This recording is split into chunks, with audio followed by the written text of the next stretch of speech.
Hi friends. சமையலறையில நம்ம சாப்பாட்டுக்கெல்லாம் முக்கியமா நம்ம என்ன சேர்த்துக்குவோம் அப்படின்னா, உப்பு தான் சேர்த்துக்குவோம். இந்த உப்பு வந்து கூடவும் போயிறக்கூடாது, குறைச்சும் போயிறக்கூடாது. கரெக்ட்டா இருந்தா தான் அந்த சமையல் சாப்பாட்டுக்கே டேஸ்ட் குடுக்குறதே இந்த உப்பு தான். உப்புல தான் சொல்லுவாங்க, கைப்பக்குவம் கரெக்ட்டா இருக்கு அப்படின்னு சொல்லுவாங்க. இந்த உப்பு எப்போதுமே நம்ம வந்து தூள் உப்பு வாங்கி வாங்கி பயன்படுத்துவோம். அந்த தூள் உப்புல வந்து கெமிக்கல் அதிகமா யூஸ் பண்றாங்க. அதனால நான் எப்போதுமே அத படிச்சதுலருந்து, கெமிக்கல் அதிகமா யூஸ் பண்றாங்க அப்படிங்கிற ஒரு விஷயத்த பார்த்ததுலருந்தே, நான் தூள் உப்பு கடையில வாங்குறதில்ல. அதுக்காக கல் உப்ப வாங்கி இந்த மாரி வெயில்ல ஒரு நாள் ஃபுல்லும் வச்சு எடுத்தோம்னா நல்லா காஞ்சிரும்.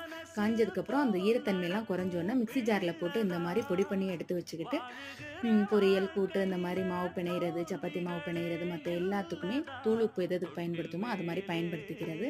இந்த மாரி செய்யும்போது நமக்கு ரொம்ப யூஸ்ஃபுல்லா இருக்கும். வீடியோ பிடிச்சிருந்தா மறக்காம நம்ம சேனல லைக் பண்ணுங்க, ஷேர் பண்ணுங்க, சப்ஸ்கிரைப் பண்ணுங்க.